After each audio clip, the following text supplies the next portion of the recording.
Hey there, future homeowners. Whether you're a first-time home buyer or you've been through the process before, today's topic is something you'll want to pay attention to.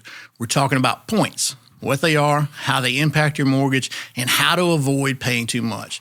But before we dive in, quick introduction. I'm Adam Black, your lender for your life, and I'm licensed in 48 states. My team is one of the top purchase lenders in America, so we're constantly talking to buyers just like you, whether it's purchasing your dream home or refinancing. If you ever feel unsure about the loan process or questioning your current lender, reach out to us. We're always happy to review your loan estimate and ensure you're not getting ripped off. You can reach me at 601-540-0302, and you can text or call me.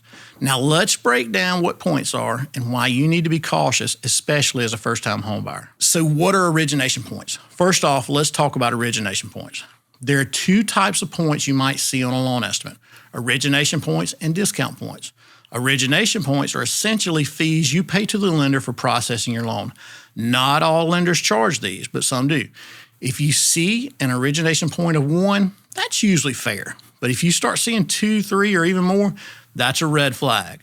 Now, sometimes lenders will say, you're not really paying this, the bank is. But be careful, because that usually means you're paying a higher interest rate to get that. And that higher rate translates into more money in the lender's pocket, not yours. Now, the bigger issue I see is with discount points. These are fees you pay to get a lower interest rate on your loan. You might think, well, I want the best rate, so I'll pay these points. But paying too many points doesn't always add up in your favor. One discount point costs 1% of your loan amount. So if your loan's $300,000, 1 point would cost you $3,000. 2 points, that's $6,000. And the thing is, paying points doesn't necessarily mean your rate drops by 1%. The reduction varies, and it depends on the lender and the market conditions. For example, one day this week, 1 point bought a rate down on a specific loan scenario 0.5%. 2 points only bought it down an additional 0.25%. So there was a diminishing return on the money invested, which is not unusual. Now, this is where things can get tricky.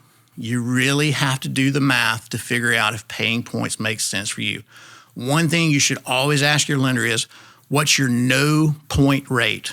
This is called the par rate, and it's the starting point to compare how much the rate changes with each point you pay.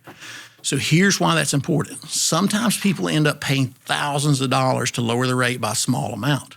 For example, you could pay $3,000 in points just to save $50 a month. That math doesn't math. You're talking a 60-month recoup period. A lot can happen in 60 months. Rates could drop significantly. You could decide you want to go to a shorter term, or you could sell the house and move. You need to make sure the savings is worth the cost. Unfortunately, not everyone in the mortgage industry takes the time to explain this stuff. A lot of lenders may push you to pay points without fully explaining how it works. They're trying to close the deal, and you end up paying for that. That's why it's so important to ask questions and make sure you understand what you're getting into. Personally, I usually quote rates with no points because for most people, paying extra points doesn't make sense. In fact, I show all my clients what's called a total cost analysis, or a TCA. In that TCA, they can see no points, 1 point, and 2 points, so they understand the math. Every situation is different, and if you really want to pay points, we'll look at the numbers together to see if it's worth it. Now, there are some cases where paying points makes perfect sense, but they're rare. For example, if you plan on staying in a home for a long time and rates are stable, it could work out to your favor. But if you're planning to refinance in the near future, or if rates are expected to drop, situation like we're in now, paying points now probably won't save you money in the long run. Also, in a volatile market, there will be days when rate sheets show some oddball rate that doesn't require as many points as a higher rate. This is due to certain investors having specific buckets they need to fill with a particular rate, and they're willing to give that rate to you at a discount. So how many points are too many points? If someone wants to pay more than 2 points, I usually advise them to explore other options. As I talked about before, there is a point where there is diminishing returns, or as we say in the South, there's not enough sugar for the dime. I don't want anyone to end up wasting money on something that doesn't benefit them. Again, the total cost analysis is going to show this in the black and white, so it's not just based on my opinion. At the end of the day, it's all about being informed.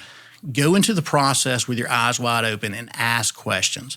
If the seller's offering to pay for points, ask yourself, is that money used in the right place? Could it be used better elsewhere, like maybe toward closing costs? Don't just take what you're told at face value. Do the research, ask the right questions, and make sure you're getting the best deal possible.